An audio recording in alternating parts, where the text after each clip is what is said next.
নমস্কার বন্ধুরা, welcome to my channel রান্না বান্না। আজকের রেসিপি ঘুগনি। আমরা রাস্তায় অথবা মেলায় যেভাবে ঘুগনি খেয়ে থাকি ঠিক সেরকমভাবে আজকের ঘুগনির রেসিপিটা শেয়ার করব। আশা করি রেসিপিটি আপনাদের সকলেরই খুব ভালো লাগবে। তো চলুন রেসিপিটি শুরু করা যাক। ঘুগনি তৈরি করার জন্য নিয়ে নিয়েছি মটর। মটরটা আমি সারা রাত ধরে ভিজিয়ে রেখে খুব ভালো করে ধুয়ে নিয়েছি। এরপর এই ঘুগনির মটরটাকে আমি সিদ্ধ করে নেব। সিদ্ধ করার জন্য একটা প্রেসার কুকারের মধ্যে সমস্ত ঘুগনির মটরগুলো আমি দিয়ে দিচ্ছি। সমস্ত ঘুগনির মটরগুলো দেওয়া হয়ে গেছে। এরপর আমি এর মধ্যে দেব জল। এখানে আমি 4 কাপ জল ব্যবহার করেছি। এরপর দিয়ে দিচ্ছি হাফ চা চামচ লবণ। এরপর দিচ্ছি 3টে কাঁচা লঙ্কা চেরা। তারপর দিয়ে দিচ্ছি খুবই সামান্য হলুদ গুঁড়ো। এরপর প্রেসার কুকারের ঢাকনাটা আটকে নেব। তারপর গ্যাসের ফ্লেম হাইতে রেখে আমি এটাকে 3টে থেকে 4টে সিটি দিয়ে নেব। 3টে থেকে 4টে সিটি দিয়ে নেওয়ার পর আমি গ্যাসের ফ্লেমটাকে অফ করে দেব আর ঠান্ডা হওয়ার জন্য অপেক্ষা করব। প্রেসার কুকারটা ঠান্ডা হয়ে গেছে। এরপর আমি ঢাকনাটা খুলে নিচ্ছি।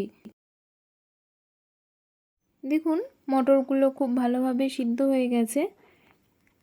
এর থেকে বেশি সিদ্ধ করলে মটরগুলো গলে যেত। চলুন এবার ঘুগনিটা তৈরি করা যাক।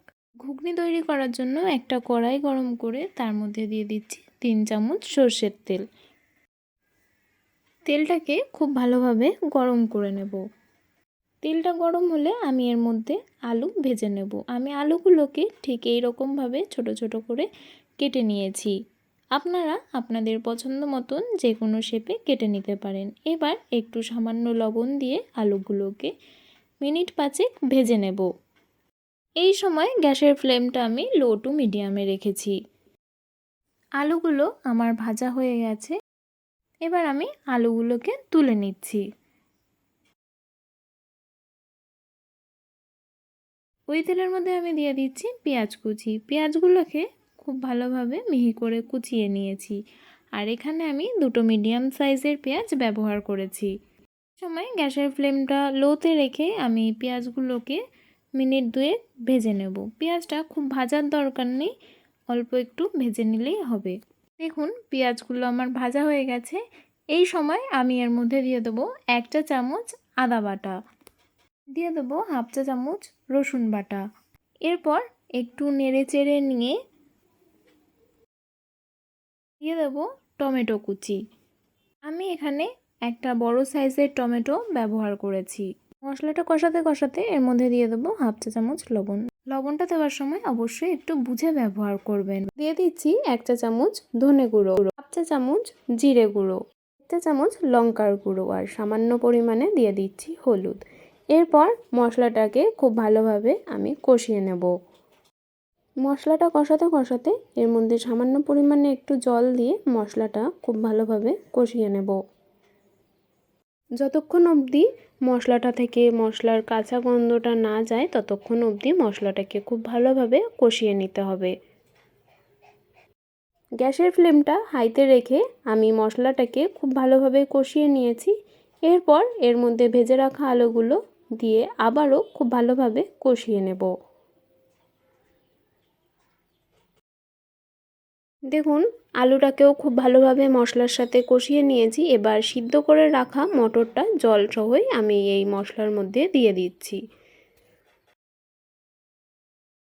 সিদ্ধ করা মটরটা দেওয়ার পরে আবারও খুব ভালোভাবে মটরটার সাথে মশলাটাকে মিশিয়ে নেব। এই সময় আমি গ্যাসের ফ্লেমটা হাইতে রেখেছি। মটরটা খুব ভালোভাবে আমি মশলার সাথে মিশিয়ে নিয়েছি। এরপর আমি এর মধ্যে দিয়ে দিচ্ছি জল। আমি এখানে 2 কাপ পরিমাণ জল ব্যবহার করেছি। জলটা দেওয়ার পর খুব ভালোভাবে নেড়ে চেড়ে নিয়ে আমি এটাকে ঢেকে রাখবো আর ফোটা অবধি অপেক্ষা করব। ঘুগনিটা ফুটে উঠেছে, আমি ঢাকনাটা সরিয়ে নিচ্ছি। এবার দেখে নেব আলুগুলো সিদ্ধ হয়েছে কিনা। আলুটাও খুব ভালোভাবে সিদ্ধ হয়ে গেছে। এবার আমি ঘুগনিটাকে টানিয়ে নেব। এর জন্য গ্যাসের ফ্লেম হাইতে রেখে আমি এটাকে ফুটিয়ে নেব 5 মিনিটের জন্য।